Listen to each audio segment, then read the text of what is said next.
ਇਹ ਨਜ਼ਮ ਜਾਂ ਇਹ ਮੇਰੇ ਲਫ਼ਜ਼ ਕੁਝ ਖਾਸ ਲੋਕਾਂ ਦੇ ਨਾਂ ਨੇ ਕਿ ਮੈਂ ਸਮਝਦਾ ਵਾਂ ਕਿ ਇਹ ਉਹ ਲੋਕ ਨੇ ਜਿਹੜੇ ਸਾਡੇ ਸਮਾਜ ਦੇ ਵਿੱਚ ਪਿਸੇ ਹੋਏ ਇੰਤਹਾਈ ਸਪਰੈਸਡ ਲੋਕ ਹਨ ਤੇ ਇਹ ਨਜ਼ਮ ਉਹਨਾਂ ਦੇ ਨਾਂ ਤੇ ਇਹ ਉਹ ਲੋਕ ਹਨ ਕਿ ਜਿਹੜੇ 50 ਸਾਲ ਦੀ ਉਮਰ ਟੱਪ ਜਾਂਦੇ ਨੇ ਤੇ ਜਿਨ੍ਹਾਂ ਨੂੰ ਸਾਡੇ ਸਮਾਜ ਵਿੱਚ ਬਾਬਾ ਕਿਹਾ ਜਾਂਦਾ ਹੈ। ਇਹ ਨਜ਼ਮ ਉਹਨਾਂ ਲਈ ਹੈ ਕਿ ਇਹ ਤਾਂ ਨਜ਼ਮ ਨਾ ਹੈ ਕਿ ਜੀ ਠਰਕੀ ਬਾਬਾ।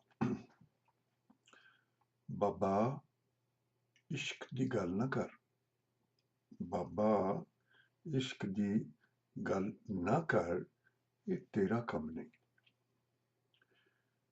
ਇਸ਼ਕ ਦੀ ਗੱਲ ਨਾ ਕਰ, ਇਹ ਤੇਰਾ ਕੰਮ ਨਹੀਂ। ਇਸ਼ਕ ਕਰਨ ਲਈ ਲਾਇਸੈਂਸ ਜ਼ਰੂਰੀ।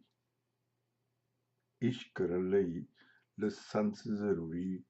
ਬਗੈਰ ਲਾਇਸੈਂਸਾ ਇਸ਼ਕ, ਬਗੈਰ ਲਾਇਸੈਂਸਾ ਇਸ਼ਕ ਗੈਰ ਕਾਨੂੰਨੀ, ਗੈਰ ਇਸਲਾਮੀ, ਗੈਰ ਸਮਾਜੀ ਤੇ ਗੈਰ ਇਖਲਾਕੀ। ਗੈਰ ਕਾਨੂੰਨੀ, ਗੈਰ ਇਸਲਾਮੀ, ਗੈਰ ਸਮਾਜੀ ਤੇ ਗੈਰ ਇਖਲਾਕੀ। ਇਹ ਲਾਇਸੈਂਸ ਲੈਣ ਲਈ ਜੋਬਨ ਲਾਜ਼ਮੀ ਹੈ। ਇਹ ਲਾਇਸੈਂਸ ਲੈਣ ਲਈ ਜੋਬਨ ਲਾਜ਼ਮੀ ਹੈ ਤੇ ਬਾਬੇ ਲਈ ਮਨਾਹੀ ਹੈ। ਬਾਬੇ ਲਈ ਮਨਾਹੀ ਹੈ, ਨਹੀਂ ਤੇ ਫਿਰ ਠਰਕੀ ਬਾਬੇ ਦੀ ਛੇੜ, ਨਹੀਂ ਤੇ ਫਿਰ ਠਰਕੀ ਬਾਬੇ ਦੀ ਛੇੜ।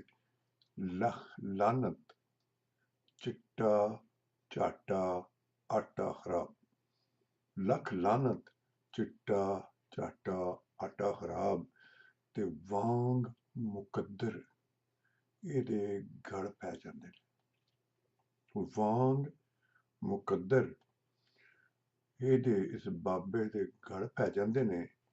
ਇਹ ਚਾਵੇ ਨਾ ਚਾਵੇ, ਇਹ ਚਾਵੇ ਨਾ ਚਾਵੇ, ਪਰ ਇਹਨੂੰ ਇਸ਼ਕ ਦੀ ਨਗਰੀ ਚੋਂ, ਪਰ ਇਹਨੂੰ ਇਸ਼ਕ ਦੀ ਨਗਰੀ ਚੋਂ ਦੇਸ ਨਿਕਾਲਾ ਦੇ ਕੇ, ਦੇਸ ਨਿਕਾਲਾ ਦੇ ਕੇ ਕਾਲੇ ਪਾਣੀ ਵਾਂਗੂ ਤੇ ਕਾਲੇ ਪਾਣੀ ਵਾਂਗੂ ਤਸਬੀਹ ਲੋਟਾ ਇਹਦੇ ਹੱਥ ਫੜਾ ਕੇ, ਤਸਬੀਹ ਲੋਟਾ ਇਹਦੇ ਹੱਥ ਫੜਾ ਕੇ ਮਸਜਿਦ ਦੇ ਵੱਲ ਘੱਲ ਦਿੰਦੇ ਨੇ, ਮਸਜਿਦ ਦੇ ਵੱਲ ਘੱਲ ਦਿੰਦੇ ਨੇ ਤੇ ਇਹ ਕਾਲੇ ਪਾਣੀ ਜਾ ਕੇ ਬਹਿ ਰਹਿੰਦਾ ਹੈ, ਕਾਲੇ ਪਾਣੀ ਜਾ ਕੇ ਬਹਿ ਰਹਿੰਦਾ ਹੈ।